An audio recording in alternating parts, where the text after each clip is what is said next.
Okay, let's unpack this.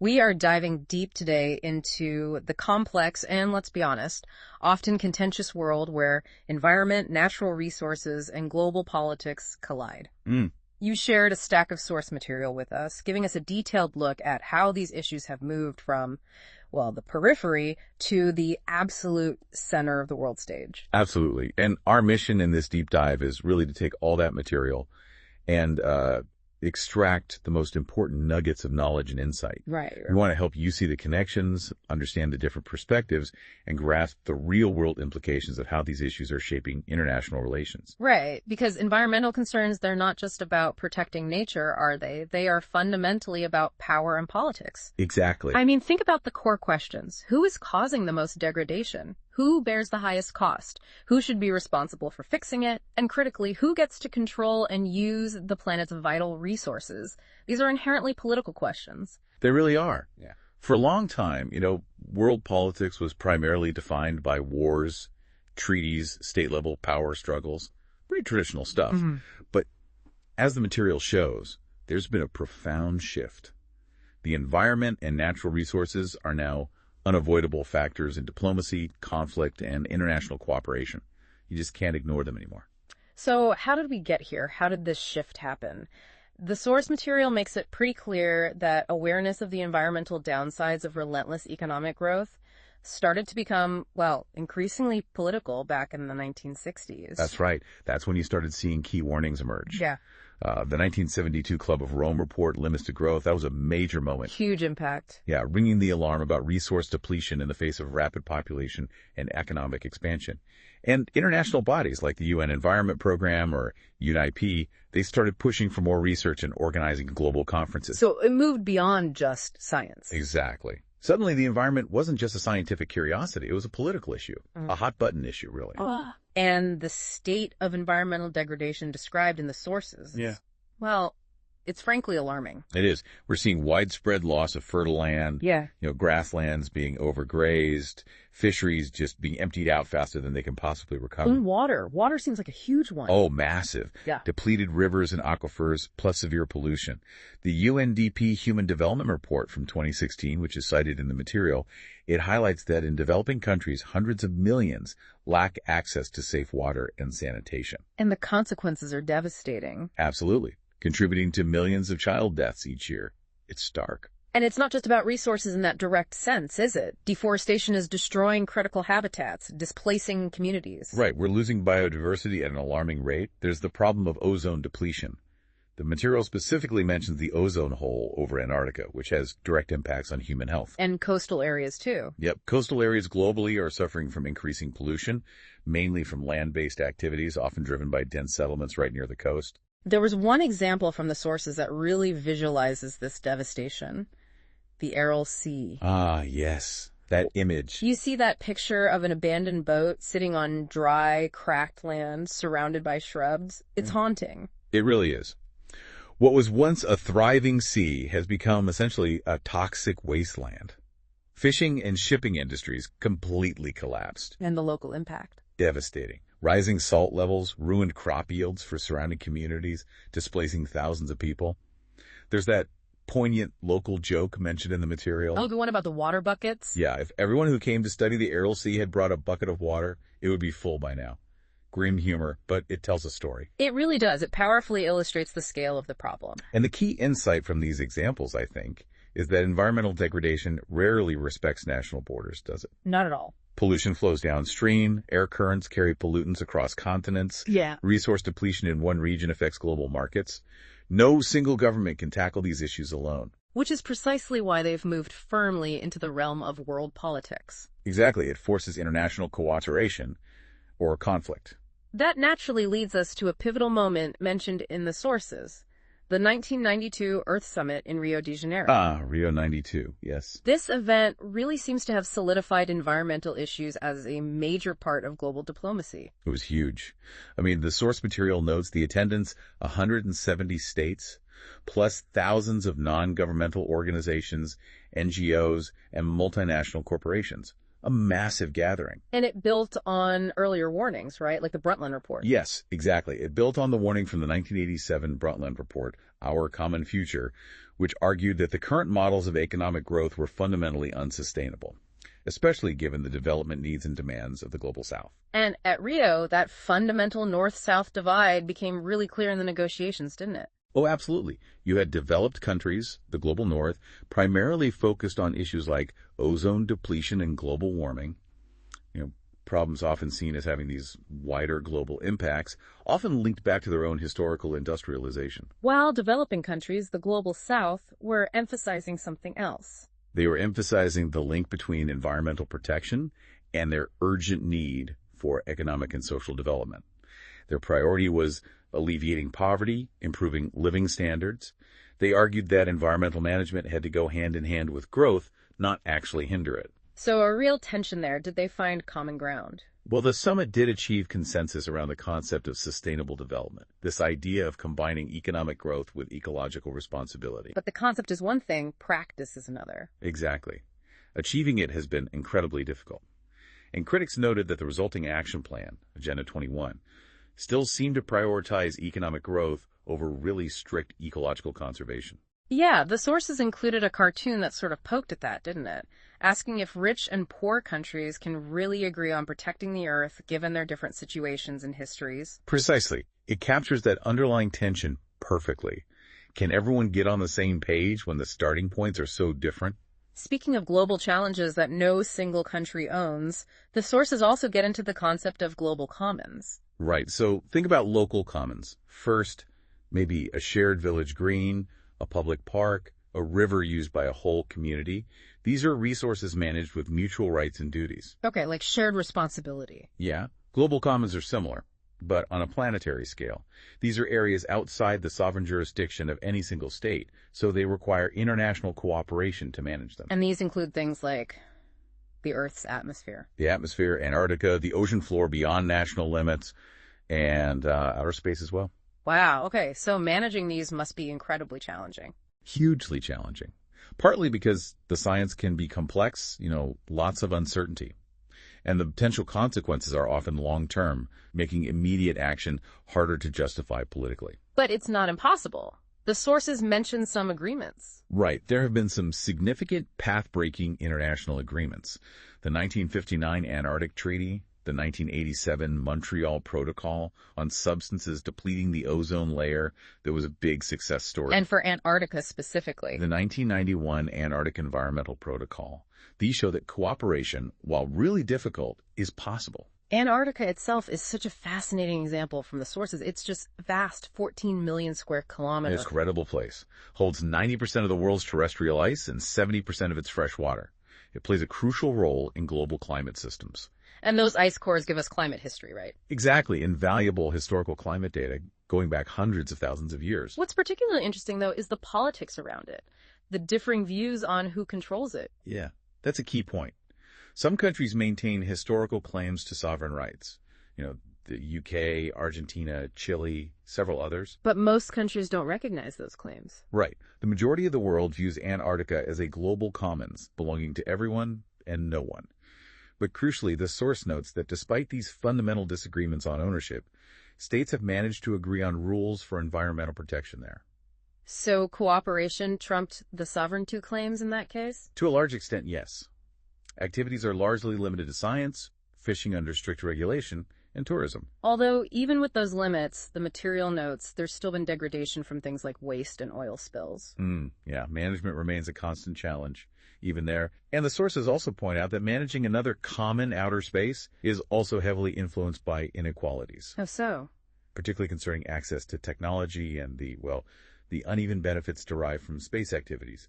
It reflects the broader north-south disparities. Okay, so these discussions about shared global resources and these differing national circumstances, it brings us neatly to a core principle that emerged at Rio. Yes, a really important one. Common but differentiated responsibilities. Let's really break down what that means for you listening. Okay, so it's basically an acknowledgement that while all countries share the common responsibility to protect the global environment, We're all in it together. we're all in it together, but their responsibilities are differentiated. Why? Well, the argument is that developed countries, the industrialized nations, are historically responsible for the largest share of environmental degradation. Because of their earlier industrialization? Exactly. Due to their industrial revolution happening much earlier and emitting greenhouse gases for much longer. Plus, they also possess the most resources, financial and technological, to actually address the problems now. Okay, so the argument is they caused more of the problem historically, and they have more capacity to fix it, so they should do more. That's the essence of it. They should bear a greater burden in fixing the problems and also assisting developing countries. And what about developing countries in this framework? Well, developing countries, often with much lower per capita emissions currently and historically, and with a primary focus on lifting their populations out of poverty through economic growth. The argument is they shouldn't face the same level of constraints as the developed world. Their development needs are paramount. So different responsibilities based on history, capacity, and current needs. Precisely. The Rio Declaration from 1992 explicitly states this. It talks about countries cooperating in a global partnership, but recognizing their different contributions to degradation, they have common but differentiated responsibilities. Developed countries specifically acknowledge their greater role based on their historical pressure on the environment and, importantly, the resources they command. And this principle was actually embedded in major agreements. Oh yes, absolutely. Key in agreements like the 1997 Kyoto Protocol. That agreement set binding greenhouse gas reduction targets only for industrialized countries, initially exempting major developing economies like China and India. Because their historical contribution was lower and development was the priority? Correct. The sources give us a detailed look at India's position here, which strongly reflects this principle. India ratified the Kyoto Protocol in 2002. And their main argument? Their core argument is that their per capita emissions are extremely low compared to the developed world, a tiny fraction, and that the primary responsibility for the cumulative historical emissions, the stuff already in the atmosphere, rests squarely with industrialized nations. They also emphasize development needs, right? Absolutely. They emphasize that economic and social development remain their first and overriding priorities, which is language also found in the UN Framework Convention on Climate Change, the UNFCCC. So India is wary of binding commitments being placed on rapidly industrializing countries like itself. Very wary. They view it as unfair and contrary to the original spirit of these agreements, especially when you look at projected future emissions. Even with growth, their projected per capita emissions in 2030 were still expected to be less than half the world average from back in 2000. It really highlights that difficult balance, doesn't it, between global climate action and the demands of national development, especially for countries still striving to meet basic needs for their populations. It's the central tension in climate negotiations, really. But the source material also points out that India is taking significant domestic steps. It's not just resisting international pressure. Right. That's important. What kind of steps? Yes, they're implementing various policies. The National Auto Fuel Policy to promote cleaner fuels for vehicles, the Energy Conservation Act of 2001 focused on energy efficiency, the Electricity Act of 2003 encouraging renewable energy. So pushing renewables. Big time. Plus importing natural gas, exploring clean coal technologies, and a national plan for biodiesel. India also ratified the Paris Agreement in 2016 and has one of the world's largest renewable energy programs underway. So there's definitely action happening domestically. For sure, but their international position, as presented in the material, remains firm.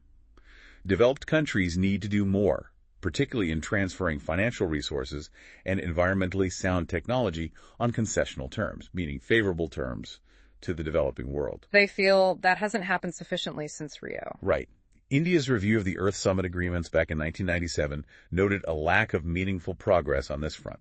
They see this transfer of resources and technology not just as aid, but as necessary support to help developing countries meet their own environmental commitments under the UNFCCC. A matter of fairness and enabling action. Exactly. India has even suggested that the SAARC countries in South Asia adopt a common position on major global environmental issues to strengthen their collective voice in negotiations. Okay, so while governments and these high-level international negotiations are clearly crucial, the sources also emphasize that many vital responses to environmental and resource challenges are coming from outside official state channels. Yes, absolutely. From environmentally conscious volunteers, community groups, grassroots movements. These are described as vibrant, diverse, and often powerful social movements operating at local, national, and even international levels. And the material suggests this is where a lot of new political action is really being born. Yeah, and innovative thinking about how to live sustainably. They're raising new ideas, challenging conventional approaches, holding governments and corporations accountable. The sources provide several interesting examples of these movements in action. Like the forest movements in the Global South. Right. They're confronting pressures from deforestation, often driven by logging or agriculture, and also the expansion of the mineral industry, which frequently leads to pollution and displacement of local communities. And the sources note a difference in perspective there. Yeah, it's interesting. The North often views forests, or likes to imagine them, as pristine wilderness untouched by humans. But in the South, people often live in the forests and depend directly on the resources for their livelihoods and culture. Very different viewpoints. What other kinds of movements are mentioned? Then there are wilderness and biodiversity campaigns, particularly active in the South, focused on protecting specific species and their habitats. Think about efforts for eagles in the Philippines, tigers in India, elephants in the ivory trade in Africa, or protecting vast forests in Brazil and Indonesia. And these are often driven by NGOs. Often initiated or funded by international NGOs like the World Wildlife Fund, WWF, but crucially, they usually involve local communities on the ground. There are also anti-mining movements mentioned. Yes, and these can create quite extensive networks across borders. The material gives the example of a network in the Philippines campaigning against an Australian-based mining company, Western Mining Corporation, or WMC. And that had repercussions back in Australia, too. It did. It generated opposition within Australia itself, often linking the mining activities to anti-nuclear concerns, because uranium was involved, and also to indigenous rights issues where the mining was happening. And anti-dam movements, those seem quite widespread. Very powerful, and found globally now. Increasingly, they're framed as pro-river movements, advocating for more holistic and sustainable ways to manage river systems, not just opposing a single dam. Were there examples given? Well, there was an early prominent one in the North, like the campaign against damming the Franklin River in Australia, but the major spurt of activity now is really in the South. Places like Turkey, Thailand, South Africa, Indonesia, China. In India? India has some of the leading movements, like the Narmada Bachao Andolan, which campaigned against a series of large dams on the Narmada River for decades. It's a very well-known example. The source material also noted something about nonviolence in Indian movements. Yes, it mentions that nonviolence has been an important shared idea and tactic in many Indian environmental movements, drawing on a long tradition. And those cartoons we mentioned earlier, the one questioning ecologists' views or the one showing someone watering a utility pole, they sort of hint at the different perspectives and maybe even critiques that exist around environmental efforts, don't they? They do. They suggest that not everyone agrees on the problem, the solution, or even who is seen as genuinely caring versus just performing environmentalism. It adds another layer of complexity. So overall, this really highlights how people are organizing themselves locally and internationally, often completely independent of governments, pushing for change and challenging the existing power structures related to environment and resources. Definitely. It's a crucial part of the picture. Okay, so moving from that grassroots action back up to state-level power dynamics, the sources also delve quite deeply into how control over natural resources themselves drives international politics. This is what's termed resource geopolitics. Right. Resource geopolitics. It's essentially about who gets what resource, when, where, and how. And resources have historically been a fundamental motivation for state expansion and a source of intense rivalry. This goes way back. Oh, centuries. Western powers, going back a long way, link trade, war, and power directly to access to overseas resources. Even something seemingly mundane today, like naval timber supply, was strategically crucial in the 17th century for building powerful fleets. And more recently, in the world wars. Strategic resources, most notably oil, were absolutely critical factors in both World War I and World War II. Control over oil fields and supply lines was paramount. And during the Cold War, how did the big powers ensure access? The industrialized countries in the North used various means, positioning military forces near key sites and shipping lanes, building up strategic stockpiles of resources, supporting friendly, often authoritarian governments in resource-rich nations, backing their multinational corporations, and securing favorable trade and investment agreements. Specific areas of concern. Concerns over Persian Gulf oil were huge, obviously, and also minerals in Central and Southern Africa were central to Cold War calculations. Has that changed much since the Cold War ended? Well, the context changed. But the fundamental concern over security of supply for certain resources remains a major worry, particularly for some strategic minerals, like radioactive ones, and above all, oil. Oil just seems to dominate everything. It really does. Arguably the single most important resource in global strategy today. The entire global economy essentially runs on it. It's portable, it's energy dense, and it's indispensable in a way that few other resources are. And the wealth it generates. Exactly. The immense wealth generated by the oil industry creates intense political struggles for its control. The history of petroleum, as this source material quite starkly puts it, is history of war and struggle. And certain regions are just critical here. West Asia and Central Asia are prime examples. The West Asia Gulf region alone holds an astonishing 64% of the world's known oil reserves. 64%. That's incredible. It is. And it produces about 30% of global supply. Saudi Arabia alone has about a quarter of the world's proven reserves and is the largest producer. Iraq has the second largest known reserves, with potential for even more discovery. But the big consumers are elsewhere. Right. The major consumers, countries like the U.S., Europe, Japan, and increasingly the economic giants like India and China, are geographically distant from these massive reserves. This inherent geography creates significant geopolitical tension and vulnerability. The everyone is playing crude. The visual in the sources captured this well. Yeah, it did. It shows the vastly different interests and perspectives of all the players involved. A Saudi king focused on national wealth, an oil CEO focused on profits and access, everyday consumers worried about prices, and even armed groups potentially using oil revenues to fund conflict. All connected by this single resource. Exactly, connected by oil and the wealth, the politics, and the conflict it fuels. It makes it crystal clear that oil isn't just a commodity, it's a powerful geopolitical force shaping global events. But oil isn't the only resource driving potential conflict. Water is another critical one mentioned. Yes, absolutely. With increasing scarcity in many regions and significant variations in water availability across the globe, the sources point to the potential for serious disagreements and even outright conflicts, what are sometimes termed water wars, becoming a more prominent feature of the 21st century. Where do these disagreements typically arise? Often between countries that share river basins. Downstream states frequently object to actions by upstream states, things like pollution that affects water quality downstream, excessive irrigation that depletes river flows, or the building of large dams that significantly reduce the quantity and maybe alter the timing of water flowing downstream. Are there historical examples of this leading to conflict? The material mentions some historical instances where force was used or threatened over water resources. For example, between Israel, Syria, and Jordan back in the 1950s and 60s over the Jordan and Yarmouk rivers. And more recently? More recent tensions, for instance, between Turkey, Syria, and Iraq concerning dams. Turkey built on the Euphrates River, which originates in Turkey but is vital for Syria and Iraq downstream. Some studies cited in the sources actually show a correlation between countries sharing river basins and the historical occurrence of military conflicts. So it's a real point of friction. It can be a very serious point of friction. There was also that intriguing water bottle cartoon in the sources. Right, where the landmass on the label looked huge compared to the water left. Yeah. It's a simple visual, but it effectively highlights that paradox of water scarcity, doesn't it? Despite Earth being mostly covered in water, most of it is salt water, and much of the fresh water isn't easily accessible or is unevenly distributed. So scarcity is very real for billions of people. All these discussions around resources, control, power, and conflict.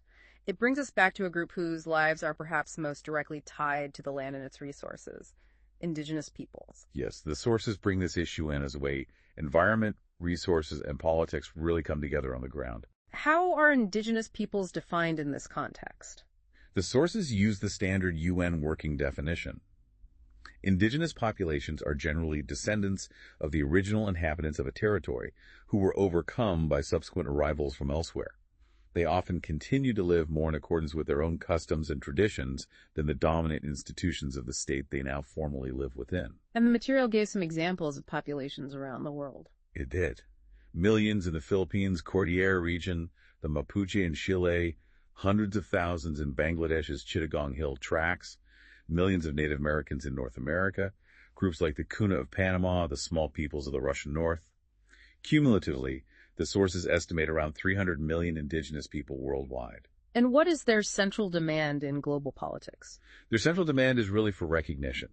recognition as equals within the world community, and for governments to acknowledge them as distinct, enduring communities with their own unique identities, often emphasizing their connection to ancestral lands stretching back since times immemorial. And the sources noted a similarity in their worldviews. Yes, a striking similarity often exists across very different locations, particularly regarding their profound spiritual and cultural connection to the land and the natural systems that sustain life.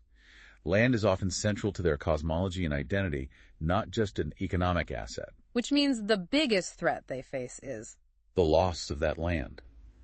For indigenous communities, land isn't just property in the Western sense.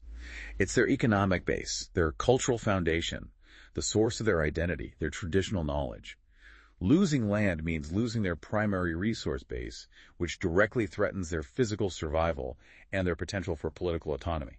The sources highlighted India's scheduled tribes as a relevant example within this context. Yes, they make up about 8% of India's population. While they historically had relatively free access to land and forest resources, much of this was lost under British colonial rule when forests were nationalized and land laws changed. And post-independence. Since independence, despite having constitutional provisions for political representation, the sources state they haven't received many of the benefits of development. In fact, they often represent the largest single group displaced by large-scale development projects like dams and mines, losing their lands and livelihoods in the process. So their rights have often been overlooked. Often neglected, both domestically in many countries and internationally.